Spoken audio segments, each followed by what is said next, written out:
Rap তো করেছে, ৯ রেকের section এমনি তার ফাঁসি হবে।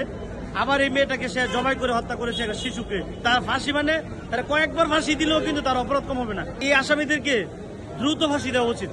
দৃষ্টান্ত স্থাপন না করলে এই জন্য অপরাধ কিন্তু সমাজে বাড়তে থাকছে। দেখুন, এটা তো নিন্দা জানানোর কোনো ভাষা নেই।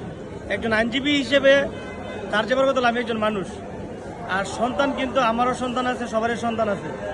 সেই সন্তানকে সে ধর্ষণ করে, এই বাচ্চাটাকে ধর্ষণ করে নিজের হাতে গলা কেটে হাত পা কেটে তাকে হত্যা করায়, এর চেয়ে বিভৎস ঘটনা মানে বাংলাদেশে ঘটেছে কিনা আসলে চিন্তাই করা যায় না। এই আসামিদেরকে দ্রুত ফাঁসি দেওয়া উচিত। দ্রুত ফাঁসি না দিলে, দৃষ্টান্ত স্থাপন না করলে এই জন্য অপরাধ কিন্তু সমাজে বাড়তে থাকছে। আজকে সমাজে অপরাধ প্রবণতা বাড়ার অন্যতম কারণ হলো বাংলাদেশে দ্রুত বিচার ব্যবস্থাটা দ্রুত না হওয়া। দেখবেন যে এই মামলা চার্জশিট দেবে 5-6 মাস পরে, এই মামলা ট্রায়ালের সাজা হইতে হইতে দেখতে 10 বছর লেগে যায়। তখন একটা পর্যায়ে মানুষ কিন্তু রাগ অভিমান ভুলে যায়। তখন এক পর্যায়ে তখন এসে করে কি এই আসামিগুলো খালাস পেয়ে যায়।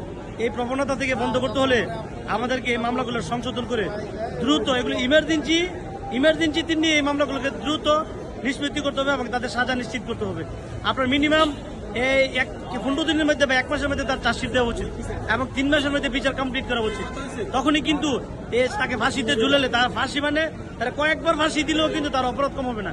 সে এত বড় অপরাধ করেছে যে র‍্যাপ তো করেছে, ৯ রেকের সেকশন এমনি তার ফাঁসি হবে। আবার এই মেয়েটাকে সে জবাই করে হত্যা করেছে একটা শিশুকে, তাহলে সে যেন পুরো দেশকে হত্যা করার মতো অপরাধ করেছে। তার কয়েকবার ফাঁসি দিল, এই অপরাধ শেষ হবে না।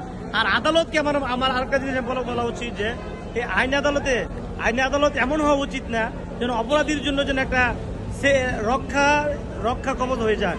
কারণ অনেক সময় দেখা যাচ্ছে কি এই মামলাগুলা 10 বছর চলতে থাকে, এতে করে আসামি কিন্তু বেনিফিট পেয়ে যায়।